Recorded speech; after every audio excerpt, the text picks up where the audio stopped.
এই মুহূর্তে সবচেয়ে বড় মেসেজটা দিয়ে দিয়েছে, তারা প্রস্তুত। সত্যিই কি এবার সম্মুখ সমরে রণক্ষেত্রে পরিণত হবে ইরানের মাটি? তেহরান বলছে এটা কোনো রেস্কিউ ছিল না, এটা ছিল মার্কিন যুক্তরাষ্ট্রের রেড ইরানের ভেতরে। এই $550 মিলিয়ন মার্কিন ডলার এক রাতে উড়িয়ে গেছে, পুরো এইরকম ছাই হয়ে গেছে। $550 মিলিয়ন ভিডিও প্রকাশ করে দিয়েছে আইআরজিসি, ব্রেকিং দিয়ে ভিডিও প্রকাশ করেছে, বলছে Iran aerospace force has released footage showing Iranian air defence Downing the American A-10 ওয়ারথগ। এক মাস ধরে আপনারা কি করছিলেন? যদি এখন বলেন আপনারা এক রাতে আমরা ইরানকে শেষ করে দেবো, একদম রণংদেহী রণক্ষেত্রে পরিণত হয়ে গিয়েছে ইরানের মাটি।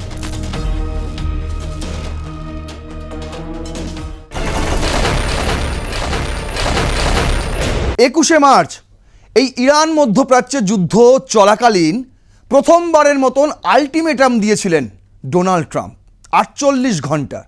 আর সেই 48 ঘন্টা পেরোতে না পেরোতেই তিনি আবার নতুন করে একটা আলটিমেটাম দিলেন 5 দিনের। বললেন এই 5 দিন কোনো রকম হামলা হবে না, কিন্তু এই 5 দিনের মধ্যে ইরান যদি চুক্তিতে না আসে তাহলে আমরা কি করব? তাপ বিদ্যুৎ কেন্দ্রগুলোতে হামলা করব, বিদ্যুৎ কেন্দ্রগুলোতে হামলা করব। হয়ে গেল। তারপর সেই 5 দিন পেরোতে না পেরোতেই তিনি আবার নতুন 10 দিনের একটা ডেডলাইন দিলেন। আর সেই 10 দিনের ডেডলাইন এসে দাঁড়ালো 6ই এপ্রিলে। সেই সময়ে তিনি একটা ঘোষণা দিলেন যে 9ই এপ্রিলের মধ্যেই আমরা এই যুদ্ধটাকে গুটিয়ে দেবো, আমরা ইরান ছেড়ে চলে যাব, মানে ইরান থেকে নজর তুলে নেব। কিন্তু দেখুন সেই 10 দিন মানে সেই 6 এপ্রিল আসতে না আসতেই তিনি 4ই এপ্রিল একটা আবার সোশ্যাল ট্রুথে লিখলেন যে 48 ঘন্টা সময় আছে। মনে আছে তো ইরান? মনে আছে তো 48 ঘন্টা সময়? ইরান বলল না, আমরা ওইসব মনে রাখি না। তারপর তার পরের দিন যখন ইরান এটা বলল, তারপরের দিন তিনি আরও ধৈর্যের বাঁধ ভাঙলেন, ভেঙে একেবারে গালিগালাজে নামলেন। গালিগালাজে নেমে গিয়ে একটা সোশ্যাল ট্রুথে আবার লিখলেন যে ইউ ক্রেজি বলে লিখলেন। আপনারা পড়িয়েছি, গত এপিসোডে আপনাদের দেখিয়ে বললেন যে 7 তারিখ মঙ্গলবার হচ্ছে সেই দিন যেই দিন কি হবে, ইরানের সমস্ত তাপবিদ্যুৎ কেন্দ্রগুলোতে আমরা হামলা চালাবো, আর ওই একই দিনে আমরা ইরানের সমস্ত সেতুগুলোকে ভেঙে ধূলিসাৎ করে দেবো। তার আগেই কিন্তু B1 ব্রিজ সেটাকে ভেঙে দেওয়া হয়েছে, সেটা আন্ডার কনস্ট্রাকশন ছিল। তার আগেই কিন্তু ইস্পাহানে হামলা চালানো হয়েছে ইউরেনিয়াম ছিল বলে, মানে সন্দেহ, মার্কিন যুক্তরাষ্ট্রের সন্দেহ, ডোনাল্ড ট্রাম্পের সন্দেহের বশে। তার আগেই কিন্তু পেট্রোকেমিক্যাল প্ল্যান্টে সেখানেও হামলা চালানো হয়েছে। তার আগেই কিন্তু আলী রেজা তানসিরি সহ আইআরজিসির ইন্টেলিজেন্স চিফ খাদেমি তাকেও কিন্তু অ্যাসাসিনেট করা হয়েছে। চলছে, একদিকে যুদ্ধ চলছে, আরেকদিকে ডোনাল্ড ট্রাম্প তিনি দেখাচ্ছেন আমি ধৈর্য দেখাচ্ছি, আর একের পর এক ডেডলাইন দিচ্ছি। আর যখন ধৈর্যের বাঁধ ভেঙে যাচ্ছে তিনি পাগল হয়ে যাচ্ছেন। আমি বলছি না, আমি আবার বলছি, আমি বলছি না, এটা ইউএস ল মেকাররাই বলছেন যে ডোনাল্ড ট্রাম্প পাগল হয়ে গেছেন। তার এখন এই মুহূর্তে তার শরীরে এবং মস্তিষ্কে সেই ক্ষমতা নেই যে ক্ষমতা দিয়ে একজন মানুষ মার্কিন প্রেসিডেন্ট হতে পারে এবং মার্কিন প্রেসিডেন্ট হিসেবে কার্যক্রম চালিয়ে নিয়ে যেতে পারে। তাহলে কি হতে চলেছে আগামী দিনে? দেখুন, গত এপিসোডে আপনাদের আমি বলেছিলাম যে অনেকেই এই মুহূর্তে দেখাচ্ছে ইরানে নাকি মার্কিন সেনা, মার্কিন ট্রুপ, মার্কিন মেরিন ঢুকে গেছে, একদম ঢুকে গেছে। হরমুজ প্রণালী নাকি কবজা করে নিয়েছে, সেখানে নাকি মার্কিন সেনারা গুলি করছে, বোমা মারছে, আর আইআরজিসি তাদের পাল্টা দিচ্ছে। একদম রণংদেহী রণক্ষেত্রে পরিণত হয়ে গিয়েছে ইরানের মাটি। আদৌ কি তাই? আদৌ কি তাই? দেখুন, একটা ঘটনা ঘটেছিল। কি ঘটনা আপনাদের আমি জানিয়েছি। মার্কিন বিমান মানে ফাইটার জেট F-15E, এই ফাইটার জেটটি নাকি ইরানের আকাশে গিয়ে ধ্বংস হয়ে যায়। কিভাবে ধ্বংস হয় সেটাও সেই ছবিও আইআরজিসি বের করে দিয়েছে, প্রকাশ্যে এনেছে, আপনাদের আমি দেখিয়েছি। আর সেই ধ্বংস হয়ে যাওয়ার পর তার পাইলট এবং সহকারীকে উদ্ধার করার জন্য নাকি একটা রেস্কিউ অপারেশন চালিয়েছিল মার্কিন যুক্তরাষ্ট্র, রেস্কিউ অপারেশন। আর সেই রেস্কিউ অপারেশনে 12টি এয়ারক্রাফট খুইয়ে এসছে আমেরিকা, খুইয়ে এসছে। হ্যাঁ, এটাই বাস্তব। সমস্ত আন্তর্জাতিক মিডিয়া এই খবরই ছাপছে, এমনকি মার্কিন যুক্তরাষ্ট্র নিজেও স্বীকার করেছে। তাহলে গল্পটা কি? গল্পটা অ্যাকচুয়ালি কি? এই মুহূর্তে দাঁড়িয়ে সত্যিই কি ইরানের মাটিতে পা রেখে দিয়েছে মার্কিন ট্রুপ?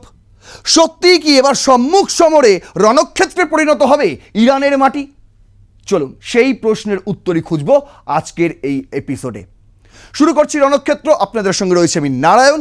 আজ আমাদের হেডলাইন তেহরান আন্ডার থ্রেট, না থুরি তেহরান নয়, অ্যাকচুয়ালি যেটা বলতে হয় সেটা হচ্ছে ট্রাম্প আন্ডার থ্রেট। কেন বলছি এটাই আপনাদের কাছে খোলসা করে দেবো, একদম শেষ পর্যন্ত দেখবেন, স্কিপ করবেন না, যদি করেন অনেক কিছুই মিস হয়ে যাবে। দেখুন প্রথম স্লাইডেই আমি যেটা রেখেছি, দ্য গার্ডিয়ান করেছিল 5 তারিখ যে রেস্কিউ অপারেশনের কথা বলা হচ্ছে মার্কিন সেনার তরফ থেকে, ডোনাল্ড ট্রাম্প যেটাকে নিয়ে গর্ব করছেন এবং তার যে প্রেস সেক্রেটারি তিনিও গর্ব করছেন, বলেছেন আমরা মার্কিন সেনাদের নিয়ে গর্বিত, আমরা প্রেসিডেন্টকে নিয়ে গর্বিত।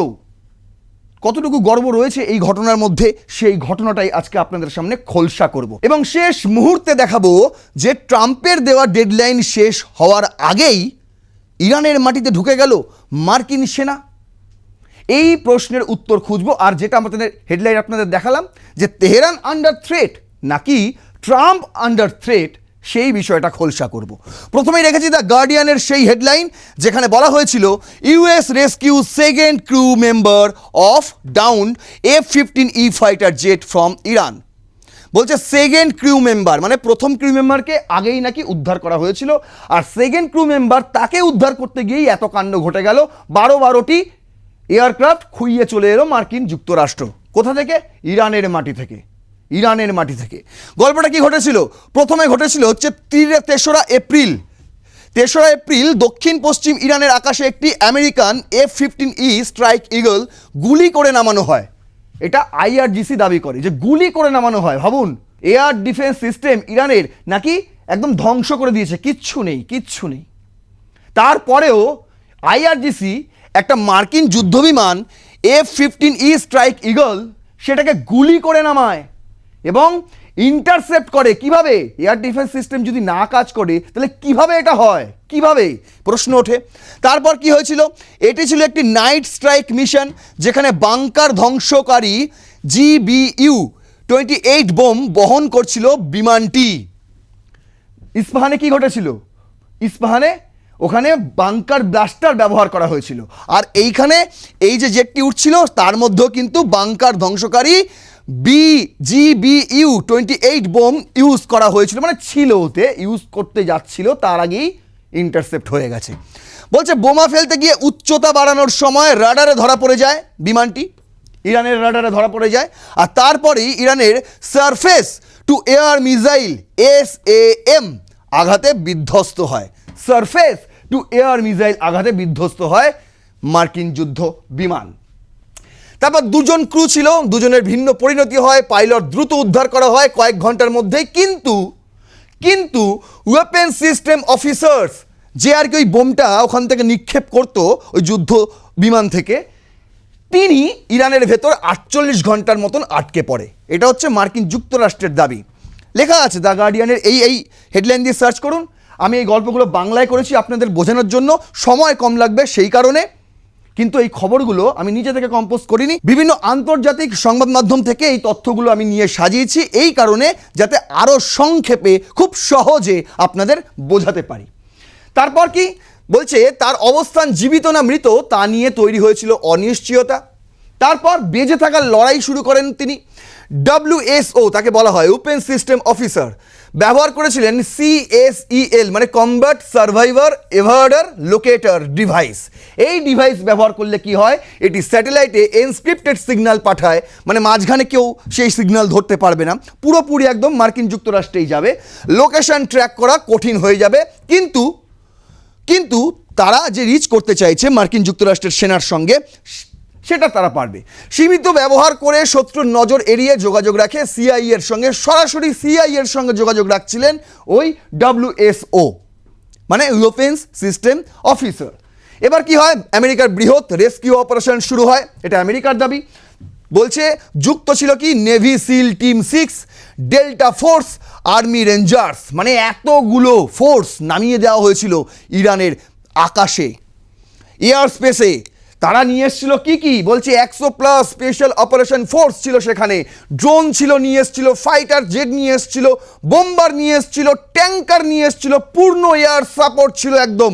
মানে ইরানের এয়ার স্পেসে 3 তারিখ রাতের বেলা 3 এপ্রিল ইরানের এয়ার স্পেসে তখন মার্কিন পুরো সামরিক পূর্ণ এয়ার সাপোর্ট নিয়ে চলে এসেছিল মার্কিন যুক্তরাষ্ট্র। তারপর কি হলো? অপারেশন ধাপ, বলছে ভুয়া গ্রাউন্ড কনভয়ের মাধ্যমে ডিসেপশন অপারেশন শুরু হয়। দুটি MC-130J কমান্ডো 2 বিমানে ইরানে অবতরণ করেন তারা। সেখান থেকে MH-6 লিটল বার্ড হেলিকপ্টার পাঠানো হয় পাহাড়ে, যে পাহাড়ে ইন্টারসেপ্ট হয়েছিল, ধ্বংসবশেষ পড়ে গিয়েছিল F-15E স্ট্রাইক ইগলের, সেখানে WSOকে উদ্ধার করে ফিরিয়ে আনা হয়। এই যে গল্পটা আপনাদের বললাম, এই গল্পের মাঝখানেও কিন্তু অনেক কিছু ঘটে গিয়েছে। এটা আমি একতরফা বলছি, শুধুমাত্র মার্কিন যুক্তরাষ্ট্রের দাবিটা আমি বলছি। এর পরের স্লাইডে আমি বলবো ইরানের দাবিটা। দেখুন কি বলছে অপারেশনের নাটকীয় মোড়। বলছে বিমানের ল্যান্ডিং গিয়ার বালিতে নাকি আটকে যায়, তাই টেক অফ সম্ভব হয়নি। যখন উদ্ধার হয়ে যায়, এই WSO যখন উদ্ধার হয়ে যায়, তারপরে নাকি বিমানের ল্যান্ডিং গিয়ার বালিতে আটকে যাওয়ার কারণে, যেহেতু পাহাড় এবং মরুভূমি অঞ্চল, সেই কারণে টেক অফ আর সম্ভব হয়নি। সেক্ষেত্রে কি হয়েছিল? ইরানি বাহিনী এগিয়ে আসতে শুরু করে। সেই সময় তার আগেও কিন্তু সংঘর্ষ চলেছে মধ্য আকাশে, এই সংঘর্ষ কিন্তু চলেছে ইরানের সঙ্গে, IRGCর সঙ্গে। জরুরি ভিত্তিতে অতিরিক্ত বিমান এনে সবাইকে উদ্ধার করা হয়। আর মার্কিন যুক্তরাষ্ট্র দাবি করে শেষে নিজেরাই ধ্বংস করে দেয় বিমানগুলো, যাতে প্রযুক্তি শত্রুর হাতে না পড়ে। মানে মার্কিন প্রযুক্তি যাতে ইরানি IRGCর হাতে না পড়ে, সেই কারণে নাকি যেই বিমান আটকে গিয়েছিল সেই বিমানটা তারা নিজেরাই ধ্বংস করেছিল। এটা হচ্ছে মার্কিন যুক্তরাষ্ট্রের দাবি। গত এপিসোডেই আপনাদের আমি দেখিয়েছি যে যেখানে ইসমাইল জুলফাগারি IRGCর মুখপাত্র, তিনি কিন্তু এটাও দাবি করেছিলেন যে আমরা তো ইন্টারসেপ্ট করেছি, আমরা যতটা করার আমরা লড়েছি, কিন্তু এটাও তিনি বলেছিলেন যে মার্কিন যুক্তরাষ্ট্রের ফাইটার জেটই তাদের জেট ধ্বংস করেছিল। এমনকি ওই ফাইটার জেট থেকে মার্কিন সেনাদের ওপরই নাকি গুলি বর্ষণ করা হয়েছিল, ভাবুন। আর সেটাও একতরফা স্বীকার করে নিয়েছে প্রায় আমেরিকা। কেন? তারা যুক্তি দেখিয়েছে যে আমাদের প্রযুক্তি যাতে ইরানের হাতে না চলে যায়, সেই কারণে আমরা নিজেরাই নিজেদের প্লেন ধ্বংস করে দিয়ে এসেছি। এটা মার্কিন দাবি। এবার ইরানের দাবিটা দেখুন। দ্য ইকোনমিক টাইমস করেছিল, Iran war US mission to rescue missing pilot of fighter jet was deception foiled claims Tehran. Actually এটা ছিল, তেহরান বলছে এটা কোনো রেস্কিউ ছিল না, এটা ছিল মার্কিন যুক্তরাষ্ট্রের রেড ইরানের ভেতরে। যদিও এইটাকে মার্কিন যুক্তরাষ্ট্র নিজেরাও গ্রাউন্ড ইনভেশন বলছেন না, তারা এখনও বলছেন না যেটা গ্রাউন্ড ইনভেশন হয়েছিল, তারা কিছু হাতাতে গিয়েছিল না, তারা বলছে আমরা রেস্কিউ করতে গিয়েছিলাম, আমরা তো রেস্কিউ সার্চ অপারেশনে ছিলাম। এই যে সার্চ অ্যান্ড রেস্কিউ মিশন তারা নাম দিয়েছিল। এ হচ্ছে সেই ছবি যখন মার্কিন যুক্তরাষ্ট্রের একের পর এক 12টি এয়ারক্রাফট নিচে নামানো হয়, ভূপাতিত করা হয়। দেখুন আমেরিকা দাবি করছে, বলছে এটি তাদের ইতিহাসের অন্যতম সফল সার্চ এবং রেস্কিউ মিশন। একজন পাইলটকে বাঁচানো কৌশলগতভাবে প্রাইসলেস, শত্রুর হাতে বন্দী হওয়া এড়ানো গেছে। তারা এটাকে নিয়ে বিশাল সফল, সেই সাফল্য তারা গাইছে ইতিমধ্যেই, সাফল্য গাথা। কিন্তু ইরান দাবি করছে এটা একদমই রেস্কিউ ছিল না, এটা ছিল কভার স্টোরি। কীরকম? বলছে মার্কিন যুক্তরাষ্ট্রের আসল উদ্দেশ্য ছিল গ্রাউন্ড ইনকারশন এবং ফরওয়ার্ড বেস তৈরি। মানে ওই ট্রাম্পের কথা মতন 7 তারিখ মঙ্গলবার রাত 8টার পর থেকে ইরানে কিভাবে হামলা চলবে এবং কোন কোন জায়গাগুলোকে ফরওয়ার্ড বেস তৈরি করা হবে, সেইগুলোই নাকি রেকি করতে এসেছিলেন মার্কিন যুক্তরাষ্ট্রের সেনারা। আর কি বলছে? বলছে F-15E ছিল বড় অপারেশনের অংশ। ওই যে F-15E আগে পাঠিয়েছিল, যার মধ্যে বাংকার ব্লাস্টার বোম ছিল, বুঝতে পারছেন, যেটা আগেই ইন্টারসেপ্ট করেছিল, সেইটাই ছিল নাকি এই অপারেশনের সবচেয়ে বড় অংশ। তারপরে পরে যে কটা যুদ্ধ বিমানকে তারা নিয়ে এসেছে রেস্কিউয়ের নামে, সেগুলো কিন্তু অ্যাকচুয়ালি অপারেশনের অংশই ছিল। এটা ইরান দাবি করছে। বলছে বিমান ও হেলিকপ্টারগুলো ইরানই ধ্বংস করেছে। আর তারপর মার্কিন যুক্তরাষ্ট্র তারা নিজেরাই নিজেদের ওপর গুলি চালিয়েছে। কি বলছে সম্ভাব্য লক্ষ্য কি ছিল? সম্ভাব্য লক্ষ্য ছিল ইস্পাহান ও নাতাঞ্জের কাছাকাছি নিউক্লিয়ার যে সুবিধা রয়েছে এবং ইউরেনিয়াম যেগুলো রয়েছে সেগুলোকে ধ্বংস করে দেওয়া কিংবা জব্দ করে নিয়ে চলে যাওয়া। এটাই ছিল তাদের মূল অভিযান, মূল অপারেশন। কে বলছে? এটা ইরান বলছে, ইরান। আর তারপরেই ইরান বলেছে এটা কিন্তু ব্যর্থ হয়েছে। মার্কিন যুক্তরাষ্ট্রের এই যে তারা বলছে যে এটা রেস্কিউ মিশন, যদি রেস্কিউ মিশনও বলো তবুও ব্যর্থ হয়েছে, আর যদি বলো রেড মিশন তবুও ব্যর্থ হয়েছেন, যদি বলেন রেকি মিশন তাহলেও ব্যর্থ হয়েছেন। কেন বলছে ইরান? তার কারণ ওদিকে আমেরিকা স্বীকার করেছে, আমেরিকার স্বীকারোক্তি এটা বলছে যে F-15E স্ট্রাইক ইগল একটি ছিল যার দাম প্রায় 100 মিলিয়ন মার্কিন ডলার। MC-130J কমান্ডো 2 এটি দুটি ছিল যার মূল্য 100 মিলিয়ন মার্কিন ডলার ইন্টু 2 হচ্ছে 200 মিলিয়ন মার্কিন ডলার। আর কি ছিল? MQ-9 রিপার ড্রোনস, যে ড্রোনসগুলো আমি আপনাদের দেখিয়েছি ইন্টারসেপ্ট করিয়েছে মানে ইরান করেছে, সেইগুলোর দাম প্রায় 30 থেকে 60 মিলিয়ন মার্কিন ডলার। অন্যদিকে MH-6 লিটল বার্ড হেলিকপ্টার্স, যেটা ইরানের মাটিতে অবতরণ করার পর যে লিটল বার্ড হেলিকপ্টার্সগুলোকে নিয়ে সার্চ অপারেশন করেছে বলে মার্কিন যুক্তরাষ্ট্র দাবি করছে, তারও দাম প্রায় 8 মিলিয়ন মার্কিন ডলার। প্রায় মোট আনুমানিক ক্ষতি হয়েছে 400 মিলিয়ন মার্কিন ডলার। কারণ এগুলো সবই এই যে দেখুন মাটিতে পড়ে রয়েছে সব কটাই। কিন্তু এখান এতটাই মানে এটা তো স্বীকার করেইছে ইরান, এটা তো স্বীকার করেইছে, কিন্তু পাশাপাশি ইরান দাবি করছে যে অনেক ক্ষেত্রে আমেরিকা দাবি করেছে এই প্ল্যাটফর্মগুলো শত্রুর হাতে না পড়ার জন্য তারা নিজেরাই ধ্বংস করেছে। ঠিক আছে, ইরানের পাল্টা দাবি হচ্ছে না ভাই এই কটাই সীমিত নয়, টোটাল 12টি এয়ারক্রাফট আমরা নামিয়েছি, 12টি। সেটা আমি গত এপিসোডেই আপনাদের দেখিয়েছি। সেগুলো কি কি বলছে? F-15E সেটা তো একটা ছিলই, MC-130J সেটা দুটো ছিল, হ্যাঁ এদের সঙ্গে মিলে গেছে। আচ্ছা, UH-60 ব্ল্যাক হক এটাও কিন্তু দুটো ছিল। আপনাদের গত এপিসোডে আমি একটা ছবি দেখিয়েছি যেখানে ব্ল্যাক হকে আগুন লেগে গেছে ইন্টারসেপ্টের পর, সেই আগুন লাগা অবস্থায় সে টলতে টলতে মাটিতে নেমে পড়লো, আর নেমে যাওয়ার পর এই সমস্ত ছবি উঠে এসছে। তারপর ছিল MH-6 লিটল বার্ড, সেটা চারটি ছিল, আর অন্যান্য সাপোর্ট এয়ারক্রাফটও ছিল 3টি, ড্রোন ছিল MQ-9 রিপার সহ একাধিক। তারা বলছে এইগুলো সব কটাকে আমরা ইন্টারসেপ্ট করেছি, যার আনুমানিক সম্ভাব্য ক্ষতি প্রায় 450 থেকে 550 মিলিয়ন মার্কিন ডলার, যেখানে মার্কিন যুক্তরাষ্ট্র নিজেরাই দাবি করছে যে 400 মিলিয়ন মার্কিন ডলারের একটু বেশি হয়তো আমাদের ক্ষতি হয়েছে, কিন্তু ইরান বলছে না ভাই তোমাদের 550 মিলিয়ন মার্কিন ডলারেরও বেশি ক্ষতি হয়েছে এক রাতে। বলুন এরপর কার ধৈর্য থাকে? আচ্ছা, 5 তারিখ মানে 5ই এপ্রিল, তার মধ্যে গোটা অপারেশন সম্পূর্ণ করে মার্কিন যুক্তরাষ্ট্র তাদের সেনারা ইরানের আকাশসীমা ত্যাগ করে চলে যাওয়ার পর ডোনাল্ড ট্রাম্পের যখন তিনি উৎসাহ মানে গর্ব অনুভব করছেন মার্কিন যুক্তরাষ্ট্রের সেনাদের নিয়ে, সেই গর্বতা প্রকাশ না করতে পেরে তিনি তখন তার অধৈর্যশীল মানসিকতা প্রকাশ করলেন গালিগালাজের মাধ্যমে। কেন জানেন? তার কারণ হচ্ছে এই 550 মিলিয়ন মার্কিন ডলার এক রাতে উড়িয়ে গেছে, পুরো এইরকম ছাই হয়ে গেছে। 550 মার্কিন ডলার, মিলিয়ন মার্কিন ডলার, 550 মিলিয়ন মার্কিন ডলার এক রাতে এইরকম ছাই হয়ে যাওয়ার পর কার মাথা ঠিক থাকে মশাই? কার মাথা ঠিক থাকে? আর তাই তো ডোনাল্ড ট্রাম্প উল্টোপাল্টা বকবেই, এটাই স্বাভাবিক বিষয়। আর তাকে উন্মাদ বলছে এখন ইউএস ল মেকাররাই, আমরা বলছি না। দেখুন এর মাঝে ইসরায়েলও কিন্তু অনেকগুলো হামলা চালিয়েছে ইরানে, এই গল্প যখন ঘটছে। এখানে আমি আপনাকে বলে রাখি, যখন ডোনাল্ড ট্রাম্প একদম লাস্ট মুহূর্তটা মনে করিয়ে দেওয়ার জন্য একটা গালিগালাজ দিয়ে ওই যে সোশ্যাল টুরতে তিনি লেখেন, তার পরেই কিন্তু পাকিস্তান আবার আসরে নামে। তারা বলে যে আমরা 45 দিনের জন্য যুদ্ধবিরতির একটা প্রস্তাব দিচ্ছি, গ্রহণ করে নাও ভাই, গ্রহণ করে নাও, এই প্রস্তাব গ্রহণ করে নাও। যদি 45 দিন তোমরা যুদ্ধবিরতিতে থাকো তাহলে তার মধ্যে ইরান তো হরমুজ প্রণালী খুলে দেবেই। আর ওই 45 দিন অস্থির সময় ইরানকে ভুল বোঝানোর জন্য, ততদিনে হরমুজ প্রণালীর নাম বদলেও যেতে পারে, স্ট্রেট আপ ট্রাম্পও হয়ে যেতে পারে। কিন্তু দেখুন ইরান অত বোকা নয়, ইরান বলেছে মানছি না ভাই, তোমাদের ওই 45 দিনের যুদ্ধবিরতি আমরা মানবো না। মানবো তখনই যখন পুরোপুরি হামলা বন্ধ করবে, পুরোপুরি হামলা বন্ধ করবে। কোনো রকম ইস্পাহানে হলেও হামলা হবে না, কোনো রকম B1 ব্রিজেও হামলা হবে না, কোথাও না।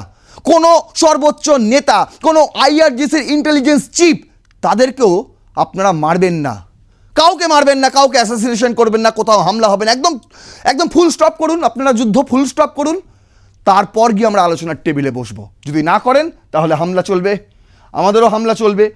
ইরানের হামলাটা পরে দেখাচ্ছি, আগে দেখুন ইসরায়েলের হামলাটা আমি আপনাদের দেখাই। দেখুন দ্য জেরুজালেম পোস্ট তারা করেছিল হেডলাইন, তারা বলছে IDF struck Iran's largest petrochemical plant, second facility hit in 2 days, Katz confirms. কার্টসকে ইসরায়েল কার্টস, ইনি হচ্ছেন ইসরায়েলের প্রতিরক্ষা মন্ত্রী, ঠিক আছে। তিনি বলছেন যে আমরা 2 দিনে সবচেয়ে বড় বড় পেট্রোকেমিক্যাল প্ল্যান্ট ইরানের, সেগুলোকে আমরা ধ্বংস করে দিয়েছি। এই হচ্ছে সেই ছবি। IDF এর ভিডিও প্রকাশ করেছে, এবং ভিডিও প্রকাশ করে তারা কি দাবি করছে, তারা বলছে যা IDF স্ট্রাক দ্য সাউথ পার্সে এর আগেও হামলা হয়েছে। 18ই মার্চ হয়েছে সাউথ পার্সে হামলা, মনে আছে? বলছিল নাকি এটা নাকি তাদের নিউক্লিয়ার সাইট, নিউক্লিয়ার সিটি, এই জায়গাতে নাকি অনেক কিছু নিউক্লিয়ার কিছু একটা আছে, পরমাণু, এইসব সন্দেহবশে সাউথ পার্সে আগেই হামলা করেছে। কিন্তু এবার দেখুন আবার সেখানেই একটি পেট্রোকেমিক্যাল ফেসিলিটি নিয়ার আসাউল্লাহ জায়গাটারই নাম, in southern Iran, the largest such facility in Iran, defence minister Israel Katz confirmed on Monday afternoon. ইসরায়েলের ডিফেন্স মিনিস্টার কার্টস তিনি বলছেন সাউথ পার্সের কাছে যে সবচেয়ে বড় পেট্রোকেমিক্যাল ফ্যাসিলিটিটা ছিল ইরানের, সেটাকে আমরা এবার ধূলিসাৎ করে দিয়েছি। এর আগে আমরা ধূলিসাৎ করেছি কিবার? শনিবার কি করেছি? সেইবারে আমরা করেছি the IDF struck the petrochemical complex in Mahshahr, ইরানের মাহাসারে একটি পেট্রোকেমিক্যাল কমপ্লেক্স ছিল, সেটা আমরা ধূলিসাৎ করেছিলাম শনিবারে। আর তারপরে আমরা কি করেছি? তারপরে আমরা করেছি এই যখন ডোনাল্ড ট্রাম্প গালাগালি দিচ্ছেন ঠিক সেই সময় আমরা আবার সাউথ পার্সের পেট্রোকেমিক্যাল ফ্যাসিলিটিতেও আমরা হামলা করেছি। কি মজা, আমরা পেট্রোকেমিক্যাল প্ল্যান্টসে হামলা করছি, আর সেখান থেকে তারা 85% পেট্রোকেমিক্যাল তারা এক্সপোর্ট করতো। এখন তাদের হাতে কিছুই নেই, এখন তারা কিচ্ছু এক্সপোর্ট করতে পারবে না। দেখুন মজা নিন, ইসরায়েল মজা নিচ্ছে যে আমরা 85% পেট্রোকেমিক্যাল যেখান থেকে এক্সপোর্ট করতো ইরান, সেই জায়গাটা, সেই সাইটটা, সেই প্ল্যান্টটা, সেটাকেই আমরা উড়িয়ে দিয়েছি। আর একই সঙ্গে রবিবার আমরা আরও একটা জিনিস করেছি। কি করেছি আমরা? IRGCর ইন্টেলিজেন্স চিফ, এনার নাম মাজিদ খাদেমি, তাকেও আমরা অ্যাসাসিনেট করে দিয়েছি।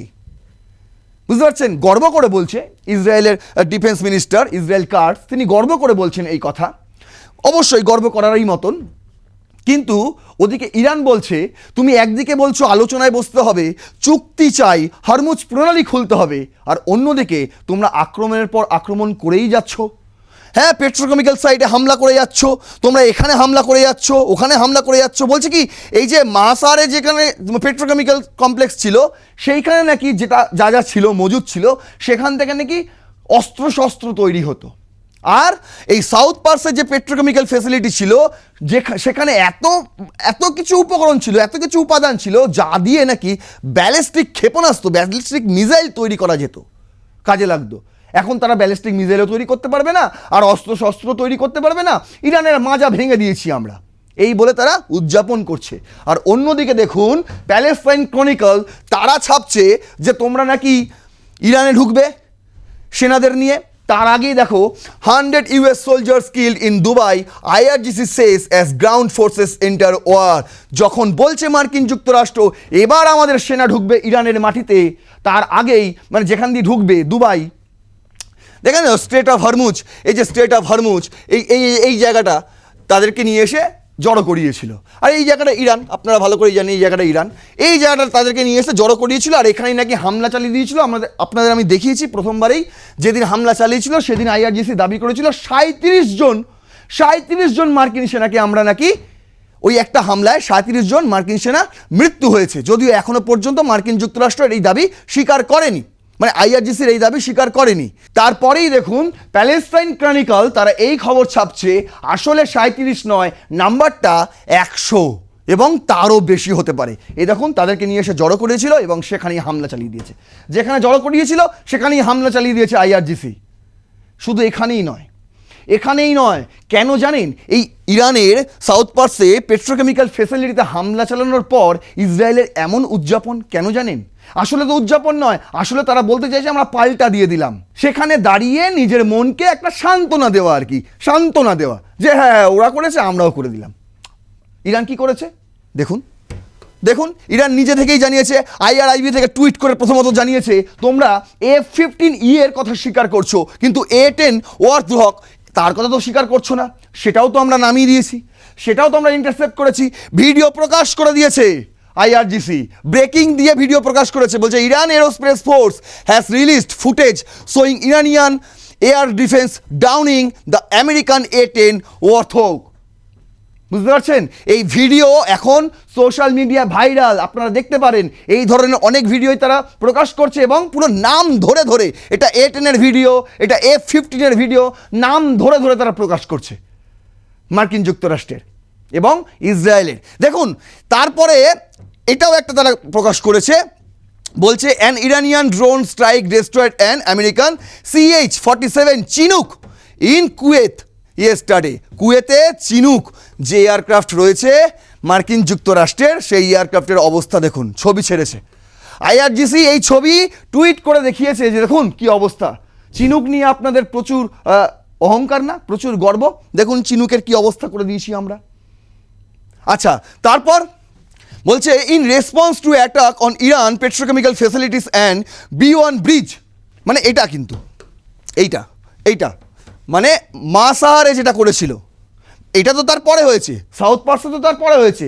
মাসাহারে যেটা করেছিল তার সেইটার বদলা হিসেবে, এবং B1 ব্রিজ যে করেছিল, হামলা চালিয়েছিল মার্কিন যুক্তরাষ্ট্র, তার বদলা হিসেবে তারা বলছে এটা হচ্ছে সেই footage of drone strike the US Sitra petrochemical site in বাহারিনে। দেখুন ইরানের ফ্ল্যাগ লাগানো ছবি, যে ছবি তারা ওয়াটারমার্ক দিয়েছে ইরানের ফ্ল্যাগের একটা, এবং দিয়ে বলছে এটা হচ্ছে সেই বাহারিনের ছবি, বাহারিনের US এর সিত্রা পেট্রোকেমিক্যাল প্ল্যান্ট সাইট, যেখানে আমরা এর বদলা নিয়ে নিয়েছি। কার বদলা? মাসাহারের বদলা, B1 ব্রিজের বদলা। আর তারপরে পরেই ইসরায়েল বলছে যা ইরান তো বদলা নিয়ে নিল, আমাদেরও কিছু করতে হবে, তাই বলে তারা এবার সাউথ পার্সের পেট্রোকেমিক্যাল হাব যে প্ল্যান্ট, সেখানে এবার তারা হামলা চালিয়ে দিল। বুঝতে পারছেন? এবং ওই একই হামলায়, মানে ওই একই দিনের হামলায় IRGCর ইন্টেলিজেন্স চিফ তাকেও হত্যা করে দিল।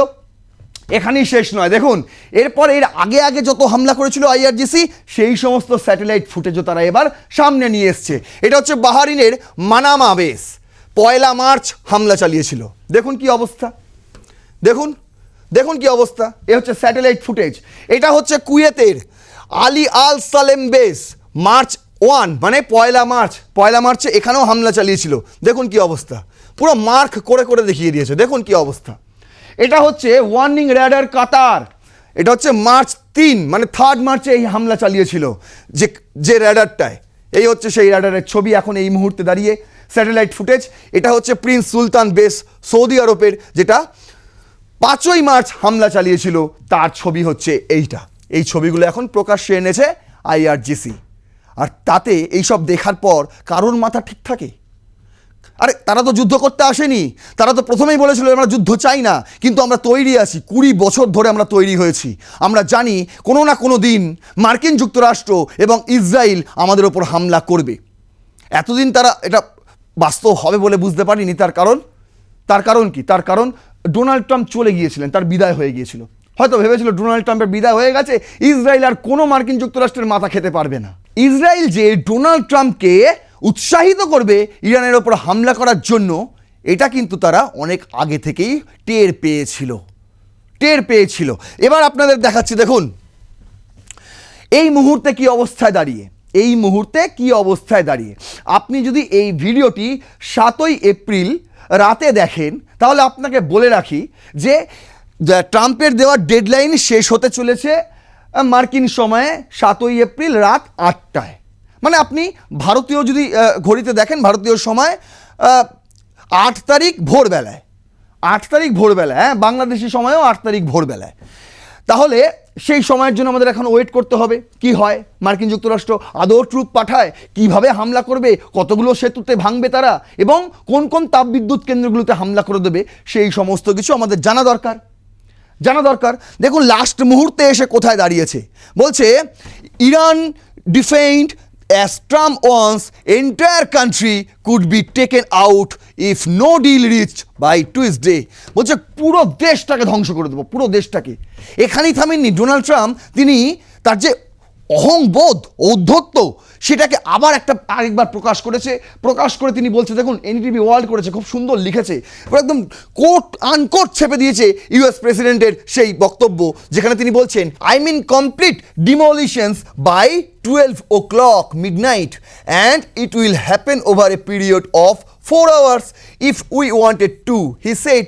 তিনি বলছেন যে আমরা 8টা থেকে 12টা মানে এই 4 ঘন্টার মধ্যে গোটা ইরানকে ধ্বংস করে দেবো, 4 ঘন্টার মধ্যে গোটা ইরানকে ধ্বংস করে দেবো যদি আমরা চাই। তাহলে কি হয়? তাহলে আপনারা কি ভাবছেন, ডোনাল্ড ট্রাম্প কি এখনো চায়নি ইরানকে ধ্বংস করতে? যদি না চাইতো তাহলে একের পর এক নিউক সিটি মনে করে সেখানে হামলা কেন করলো? একের পর এক কলেজ, বিশ্ববিদ্যালয়, হাসপাতাল এবং আন্ডার কনস্ট্রাকশন ব্রিজ সেখানেও কেন হামলা করলো? কেন করলো? তিনি কি এখনো চাইছেন না যে ইরান ধ্বংস হয়ে যাক?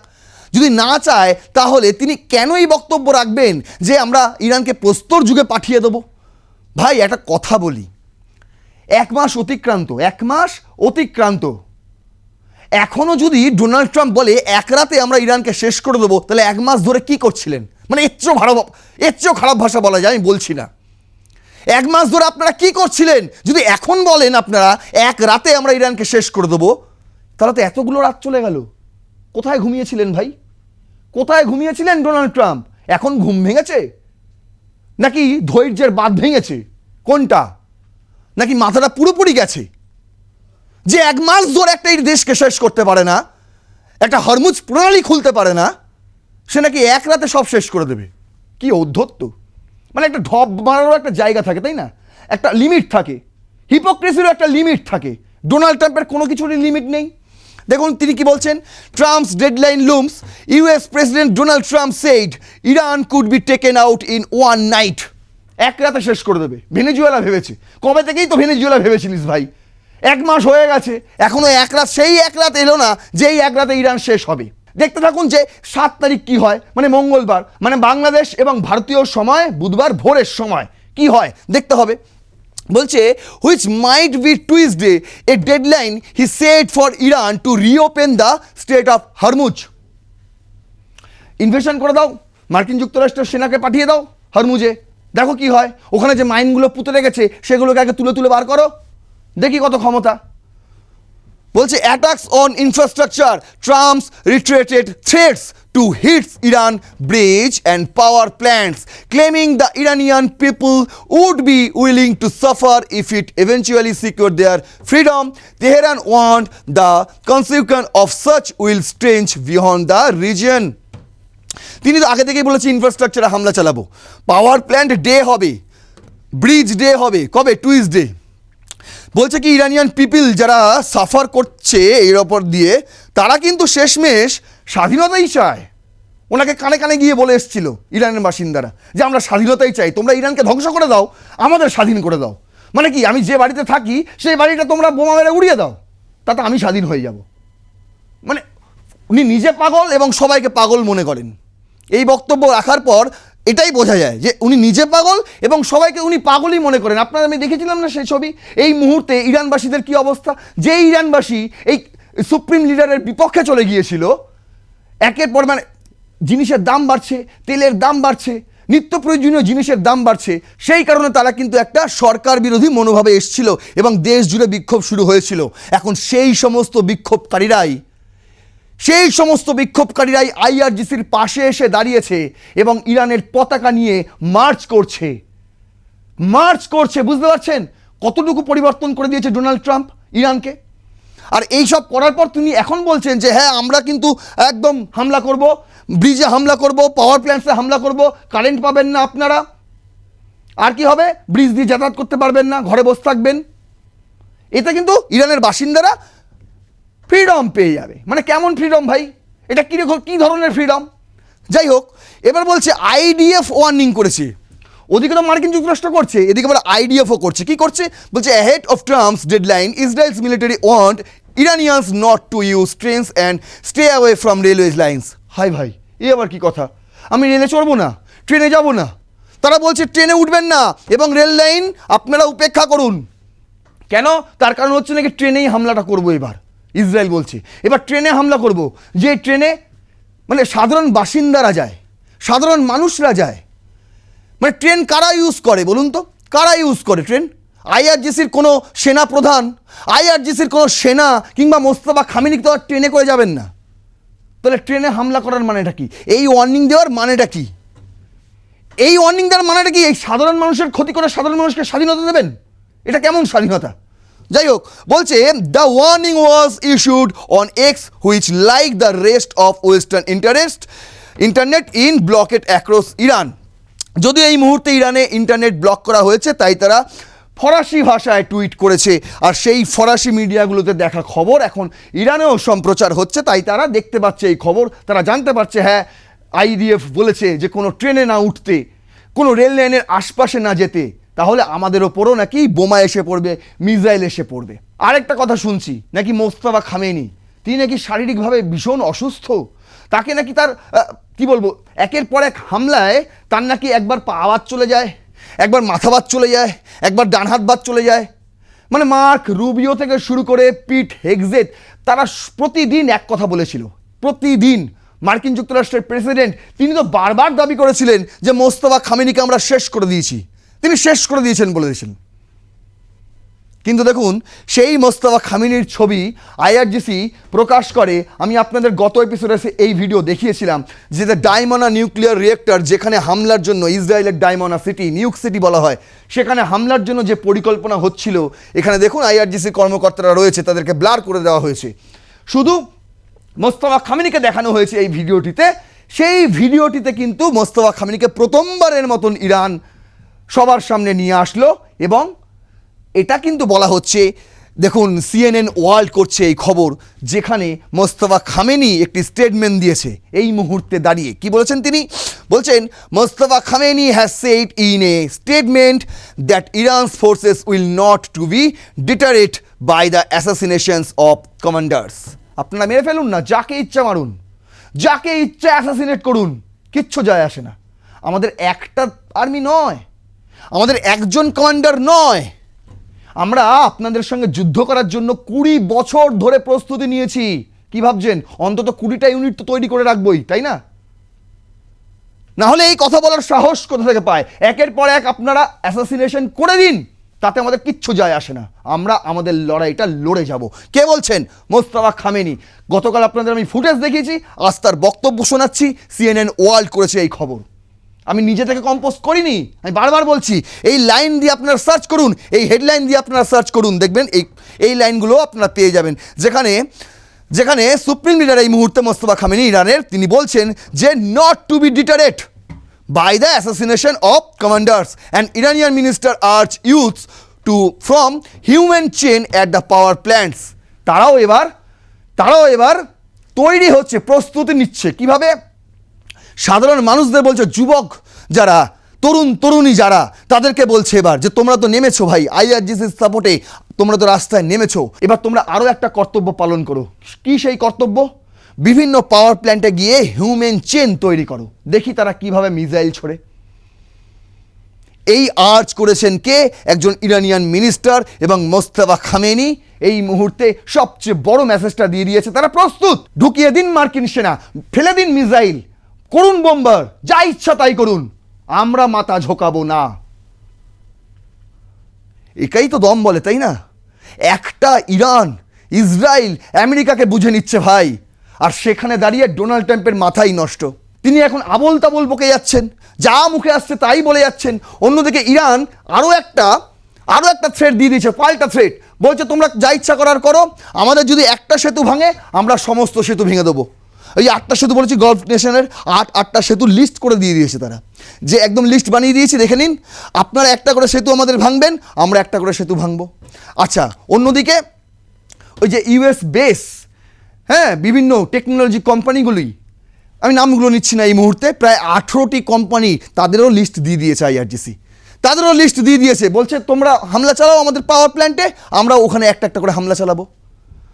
আরে মার্কিন যুক্তরাষ্ট্র যতই বলুক আমরা তাদের এয়ার ডিফেন্স সিস্টেম খতম করে দিয়েছি, তারপরেও কি করে এই 12টি এয়ারক্রাফট নামিয়ে দিতে পারে ইরান? আরে মার্কিন যুক্তরাষ্ট্র যতই বলুক আমরা তাদের মিসাইল লঞ্চার সিস্টেম খতম করে দিয়েছি, আচ্ছা তারপরেও কি করে একের পর এক এই হামলাগুলো চালাতে পারে? এই যে দেখুন, এটা কিভাবে সম্ভব? কিভাবে সম্ভব? এই যে চিনুক বলছে এটা নাকি ড্রোন স্ট্রাইক হয়েছে। যদি যদি ইরানের এই মুহূর্তে কোনো ড্রোন নাই থাকে, তাহলে কোন ড্রোনটা কি এই চিনুকে হামলা করলো ভাই? বলে দাও আমাকে, বুঝে নেবো আমি। দেখুন, একদম লাস্ট হুমকি ইরানের, সেটা আপনাদের বলে রাখি। বলছে কি, US Iran war live updates, NDTV world করছে কি, Saudi Bahrain bridge closed amid Iran threats Trump Hormuz deadline nears. তারা পাল্টা হুমকি দিয়ে দিয়েছে। ওই যে বললাম, তোমরা একটা করে আমাদের সেতু ভাঙবে, আমরাও তোমাদের একটা করে সেতু ভাঙবো। আর সেই ভয়ে এই মুহূর্তে দাঁড়িয়ে সৌদি আরবের এবং বাহারিনের একাধিক ব্রিজ ক্লোজ করে দেওয়া হয়েছে, সাধারণ মানুষকে যেতে দেওয়া হচ্ছে না, বন্ধ, পুরোপুরি বন্ধ। কেন? তাদেরও মনে আশঙ্কা রয়েছে, তারা এত কিছু করতে পারছে, তাহলে একটা ব্রিজও উড়িয়ে দিতে পারে। বলা যায় না ভাই, তার থেকে দরকার নেই, ওই ব্রিজ ইউজ করতে হবে না, এখন চুপচাপ থাকো, চুপচাপ থাকো। তাহলে কি হলো? তাহলে কি হলো? এই যে আমি এটা দেখেছি, এইটা যে Tehran under threat, Donald Trump প্রচুর ভকভক করছেন। সত্যি কি তেহরান আন্ডার থ্রেট, নাকি ট্রাম্প আন্ডার থ্রেট? শেষ মুহূর্তে প্রশ্নটা আমি আপনাদের জন্য ছুড়ে দিলাম। অবশ্যই উত্তরটা আপনারা লিখবেন কমেন্ট বক্সে। আপনাদের অত্যন্ত গুরুত্বপূর্ণ মতামত একান্তই কাম্য, এবং সেগুলো আমি নিজে পড়ি, প্রত্যেকটি কমেন্ট, কথা দিয়ে বলছি। আর এই ভিডিওটা যদি মনে হয় তথ্য সম্পূর্ণ এবং সত্যি ঘটনা তুলে ধরে বিশ্লেষণ করা হয়েছে, তাহলে অবশ্যই শেয়ার করবেন, আরও 5 জনকে দেখার সুযোগ করে দেবেন, সাবস্ক্রাইব করবেন আর প্লাস নিউজ 24x7, এবং রণক্ষেত্রের পরবর্তী এপিসোড দেখার জন্য অবশ্যই বেল আইকনে টিক দিতে ভুলবেন না। দেখতে থাকুন রণক্ষেত্র। ততক্ষণ পর্যন্ত জয় হিন্দ, বন্দে মাতরম।